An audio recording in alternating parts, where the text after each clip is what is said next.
All right, what's up, everybody? This is A7X Fan Ben, and today we have a special unboxing treat. So, courtesy of Velm, a huge thank you to him. VE1M is his username. He just got back into the community. He was a longtime member of miniature trading that I interacted with back in the day, and he was able to hook me up with this Savage Shores Scavenger Pack box, which is something I actually have never opened. So, I do have pretty much the whole set between my collections in Washington and New York, but I've actually never opened a new Savage Shores box. So this is going to be a new experience for me. It's been a long time coming. Obviously, the set came out in 2008. I ranked it pretty high on my sets list. I think I gave it a 16 out of 20. I'll put a link in the description below to talk about the set review that I did for it. And if you want to help out the channel, please like this video, subscribe for more Pirates content. And let's get into the contents here. And he actually was able to. He actually found the extra Libelule and Cannibal King, which is really cool. So a huge thank you to him for those as well. So I'm not going to review these, but two of the special edition ships that came in these boxes as well. So really nice. And then you see them in here off to the right. And hopefully you might see those in a battle report or two, maybe this year too, actually. So here we go. Actually, I think I've got one or two of these from Matt L that were already opened, but this is the first time I've had a new one. So you can see Savage Shores Scavenger Pack box. So unlike the other sets that had booster packs, Savage Shores only had boxes. And they did it in kind of a unique way. So it says contains over 5 game packs. And even though you can see Savage Shores, packs on the box, they don't actually come like that. We'll see like a clear plastic wrap that has the contents of 3 packs in it. So, and then it came with a pack of Rise of the Fiends and Fire and Steel as well. So yeah, pretty interesting release. I think these MSRP'd for $19.99, I believe. When they were in stores. Could be wrong on that. I think that's right. And then, so 11 plus ships. So it's kind of a bizarre thing to see. So 5 packs, obviously 10 ships. And then we have, this one has the Soul Crusher in it. So that gets us to 11.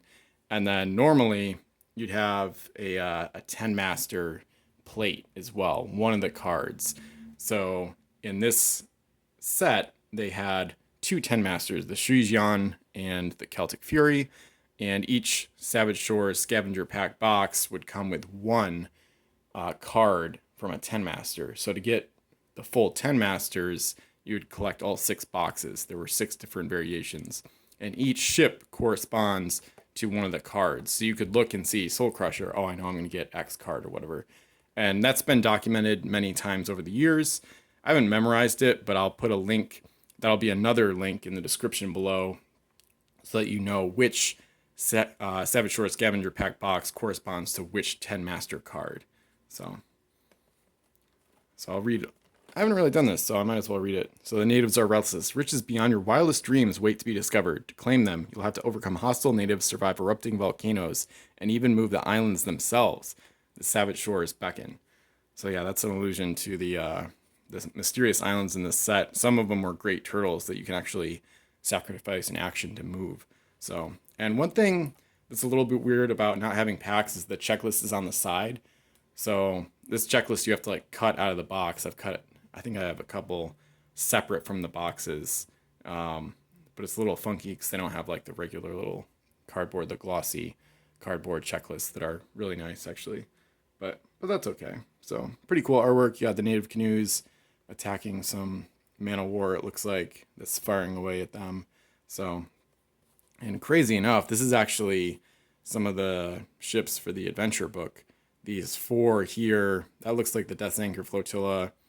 One of the scythes looks like Pestilence, maybe Grinder, the ship, Barstow.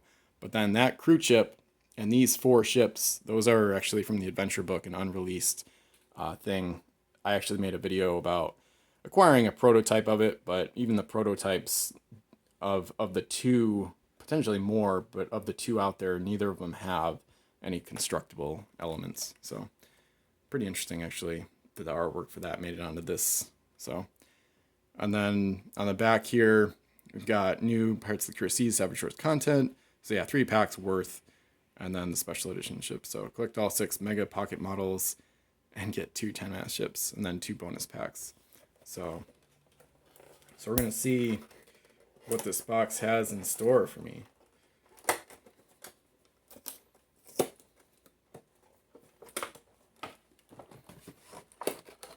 This is wild. This is like from back in 2008. So it's weird to have never opened one of these. And it's I kind of figured I would someday, but it hasn't been like a priority that much to get one. But it's really neat to finally open one.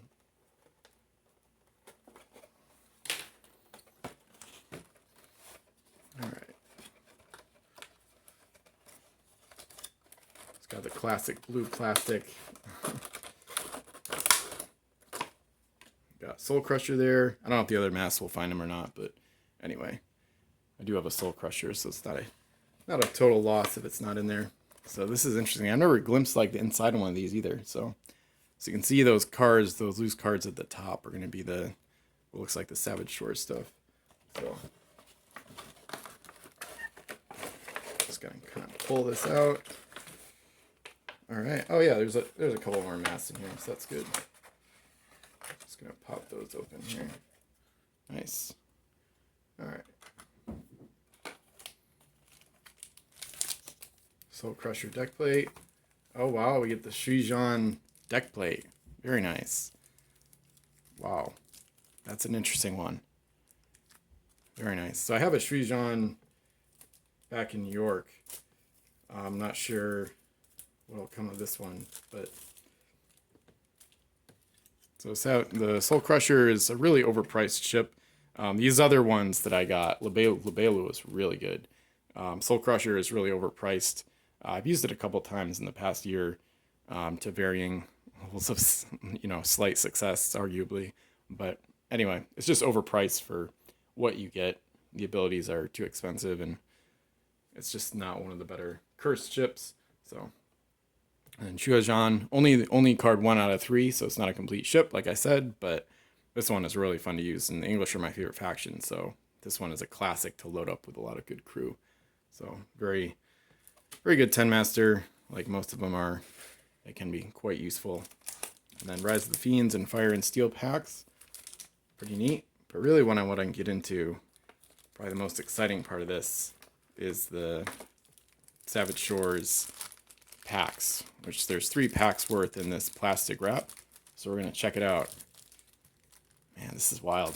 It's still weird to me that, like, I've pretty much finished the set. I think I have all the stuff already. But now, 15 years after the set was released, I'm finally opening like a new, pretty much mint condition box of it. So, really fun.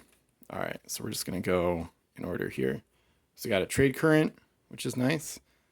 Looks like a couple trade currents. And then an Isle of Fire, Great Turtle. There's a Great Turtle on the other side. So these, you can give one of your ships a move action. Instead of moving it, move the island S.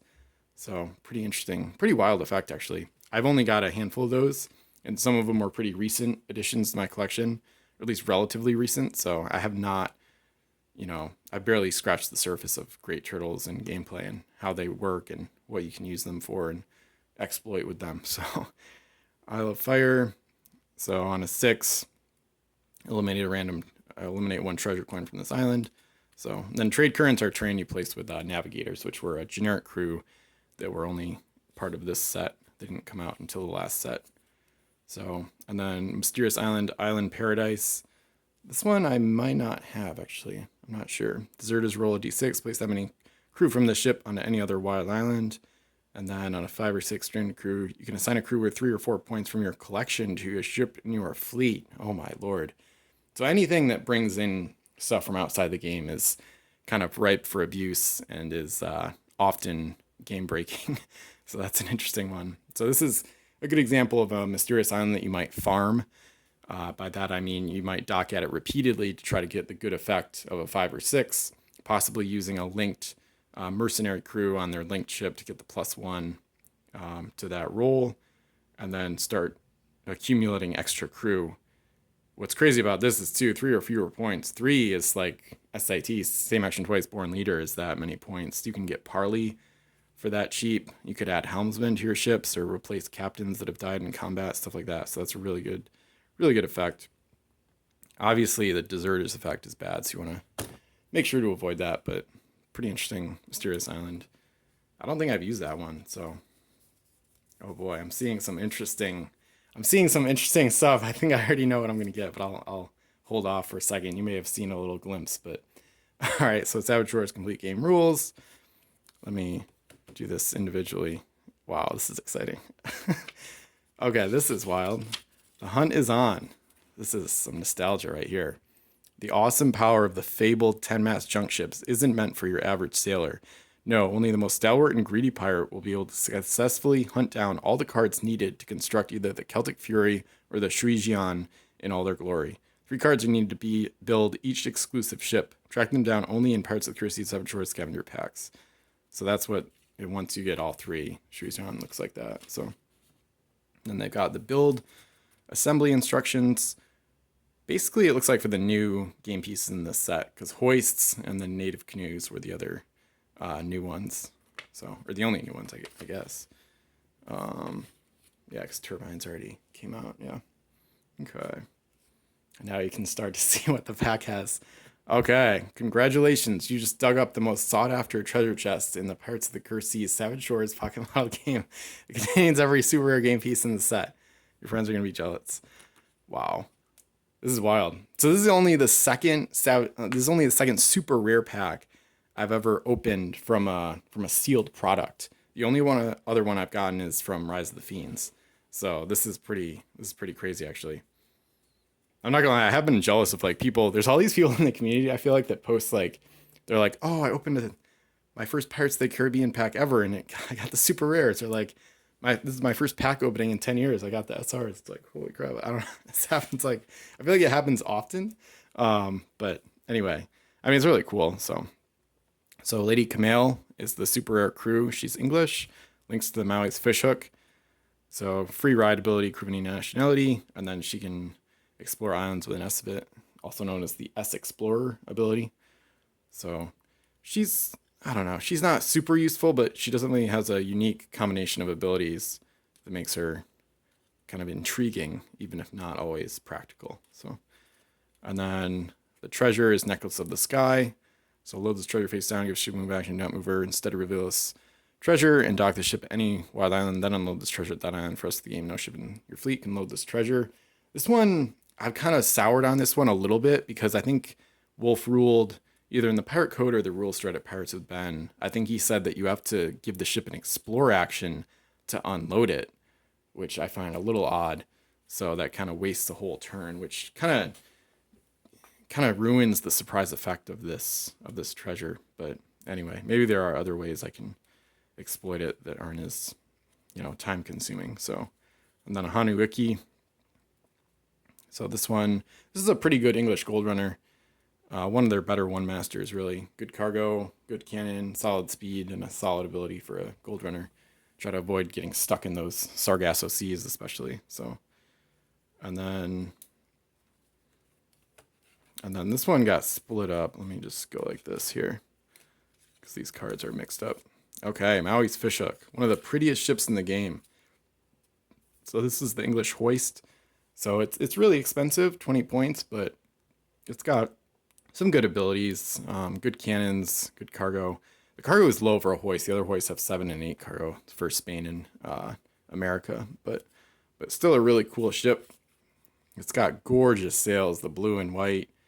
It's just, I mean, it looks prettier than a lot of the French ships, which is saying a lot. And I like how it has you can kind of see in the sun a little bit, the shininess. So it's got that silver crane hoist arm, and then it's got silver on the hull as well. So highly decorative, really cool design. So really gorgeous ship, actually. And a link to Lady Camille. It says, presented as a token of goodwill to the people of an island nation, Maui's Fishhook flies the Union Jack in honor of a hopeful and prosperous alliance. So that completes the super rare set. Just going to put them in order real quick there. This is an amazing pack. I will say the super rares for this set were less super rare, I guess you could say, than in the other sets. I think Rise of the Fiends, I would argue, is the most common super rare set. I don't have numbers to back that up, but this would probably be a close second. This might even be the most common super rare pack, so it's not a total shock. It's not like finding the Barbary Coast super rares or something out of a pack, but still really neat, especially because this is a good super rare set. It's pretty cool and my favorite faction too. So okay, and then we immediately get into some rares. Wow. Okay, so Wraith. This one is kind of interesting. Not the most useful ability. I still want to try to exploit it on a 10 master in a campaign game someday, beyond just what I did in Command the Oceans. But anyway, so nice to see a rare there. And we followed up with another rare, Ophidius, one of the best sea monsters in the game, actually. So it's really cheap for a sea monster. It's got very good cannons, or like tentacle accuracy, L plus S speed, eternal, and it's got a negative ability, which is it's the only game piece in the whole game with this ability of basically when you eliminate the segments, your opponent can get gold. They still have to bring it back, but then it's got that gold design on like the waters around it. So I like how menacing it is too. Kind of the colors are like Smaug basically from The Hobbit. It's got the red, but then it's gold, and it's kind of like got like gold around it in the water, which is really neat. Treasure hunters search the globe for this elusive creature believed to make its home within the shipwreck of an archaic galley, nesting on a massive cache of sunken gold. Yeah, almost like a sea monster version of Smaug. Maybe they were inspired by that. Who knows? But anyway, so nice to see another rare there. Demon Gate. This one's split up as well. A bunch of the cards are out of order, at least for the ships anyway. So Demon Gate is a kind of a generic cursed 2-masted junk. Nothing special going on here. Could probably be 6 points and probably still wouldn't see a lot of usage. So this is a crew card I like a lot. So Duncan Rousseau as Parley and Reroll for the French, and then Bianco's Haulers. This is one of the most notable named crew in the whole game, actually. It says this ship can't be shot at while docked. This is the only crew in the game with that ability, which is key because you can manage to put him on a bunch of the different 10 masters, and sometimes combine it with stuff like the Guichuan for home island hoarding, and it just gets really crazy. I've got a lot more about that on my site. If you want to search Bianco's Haulers at Pirates of Ben, you'll definitely find some interesting fleet and ship ideas. So anyway, very cool crew for 2 for a card, both very usable and pretty notable overall. So, and then speaking of gold with sea monsters, Intermediero, this is a really good pack, man. Not just the super rares, but like, so the other two, yeah, there's no other creatures in here. So out of the 4 sea monsters that started this set, numbers 1 through 4, I'm getting by far the best 2, because Lurker de Seuss and Hee they're both horrible. So this is really fun. I'm getting pretty lucky here. So Intermediero, this one also has a very unique ability. So if you're within S of a wild island and a friendly ship, you can place one trigger from that wild island on that ship as a free action. Xerix actually, my buddy Xerix down in LA, he's actually used this a lot in the past year and a half or so. He's used it with native canoes, I want to say with a submarine. So it's a really unique ability to snag treasure from islands and put it sometimes where you don't expect and things like that. So, and it's also got a couple cargo, good speed. Cannons aren't great, but they're usable. So it's expensive, but pretty fun. Definitely a very unique creature, which I think similar to the Great Turtles, I think the full usability of this piece is probably either yet to be explored or hasn't been fully exploited by the current community, I would say. Xerix has definitely done a lot with it, though, so it's fun to see.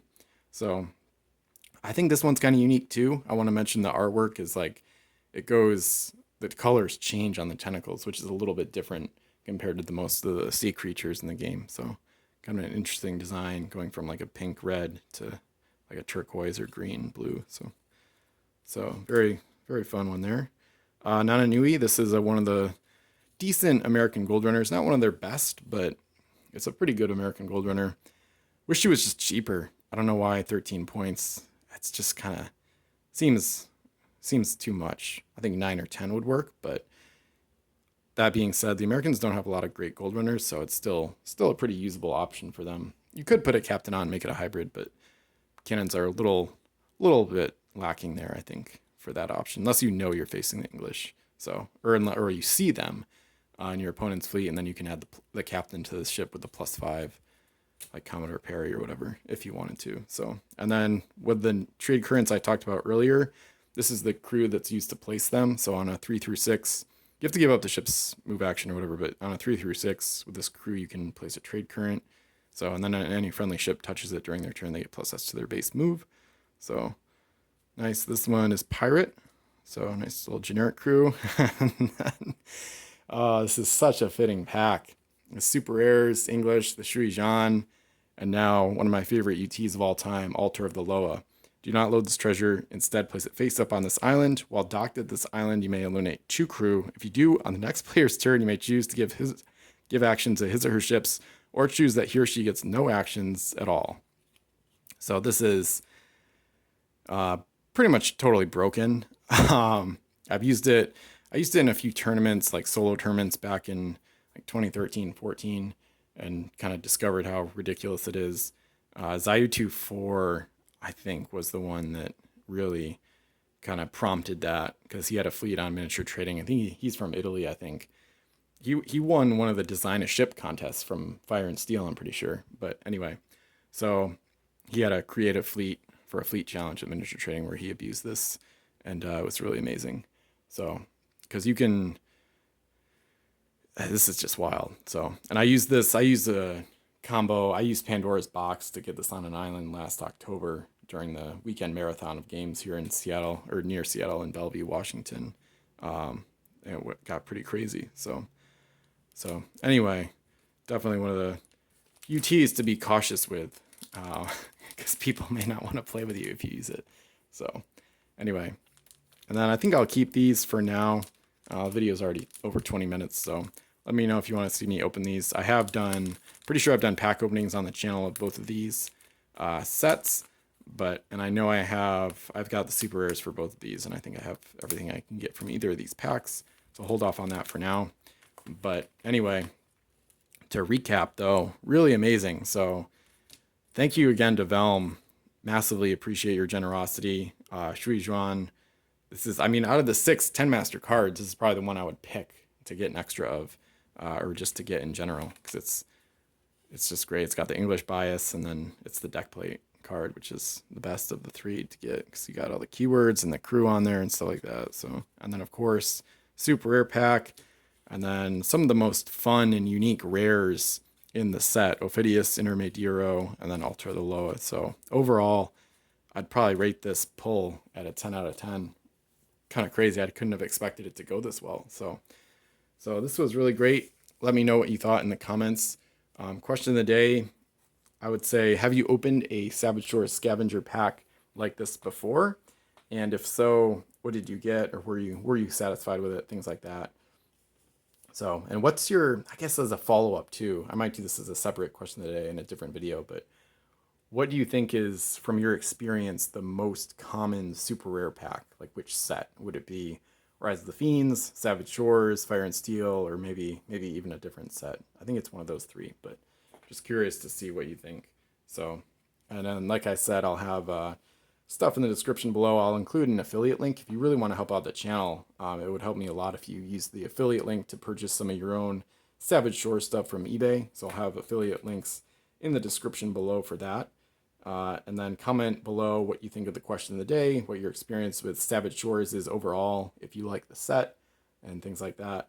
And subscribe for more Pirate CSG content. So thanks for watching. This is A7X Fan Ben. I'll see you next time.